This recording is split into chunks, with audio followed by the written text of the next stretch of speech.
Mes chers compatriotes, à l'issue de la dernière session plénière du Parlement européen, j'avais choisi de revenir sur un vote de la commission Industrie, Énergie et Recherche que les voix du Front National et de ses alliés avaient fait basculer. Aujourd'hui, je souhaite vous parler de deux rapports sur lesquels les députés du Parlement européen auront à se prononcer lors de cette nouvelle session de Strasbourg, les rapports Tarabella et Panzeri, deux obscurs eurocrates socialistes qui, comme leurs amis du gouvernement français, s'en prennent une fois de plus à la famille. Moins de 2 ans après le rejet in extremis du rapport Estrela, encore une socialiste, on cherche de nouveau à promouvoir une idéologie dangereuse, que le Front National est bien le seul à combattre. Calmement mais fermement, je veux parler de l'idéologie du genre et de son cortège de revendications communautaristes ultra-minoritaires.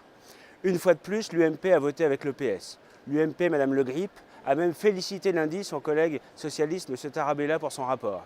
Et c'est ainsi qu'elle a annoncé fièrement qu'elle voterait pour ce rapport et qu'au nom du groupe PPE, elle a appelé tous ses collègues à faire de même.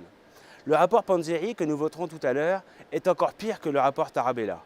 En effet, il demande aux instances suprêmes de l'Union européenne de soutenir dans le monde entier les revendications de ceux qu'on appelle désormais les LGBTI, c'est-à-dire lesbiennes, gays, bisexuels, transsexuels et intersexués.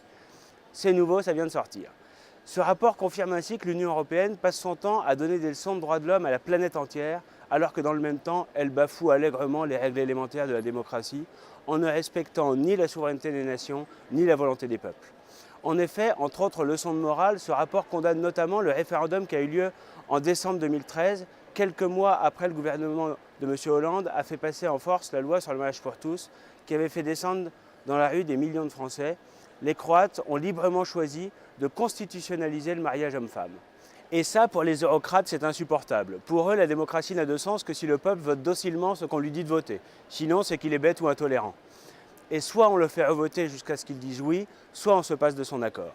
C'est très exactement ce qu'a fait Sarkozy en 2007, lorsqu'il a imposé à notre peuple le traité de Lisbonne, que nous avions pourtant rejeté par référendum le 29 mai 2005. Voilà comment les autocrates qui nous gouvernent violent la démocratie. C'est ce que j'ai dénoncé hier dans une intervention que vous pourrez retrouver sur mon site personnel ainsi que sur le site du Front National. Mes chers compatriotes, n'oubliez jamais que la démocratie, c'est le pouvoir du peuple, c'est la voix du peuple, la vôtre, la nôtre. Et n'en déplaise à Sarkozy, Hollande, Valls et consorts, le Front National va redonner au peuple le pouvoir qui lui a été confisqué. Face aux trahisons de l'UMPS, aujourd'hui plus que jamais, l'espoir est bleu marine.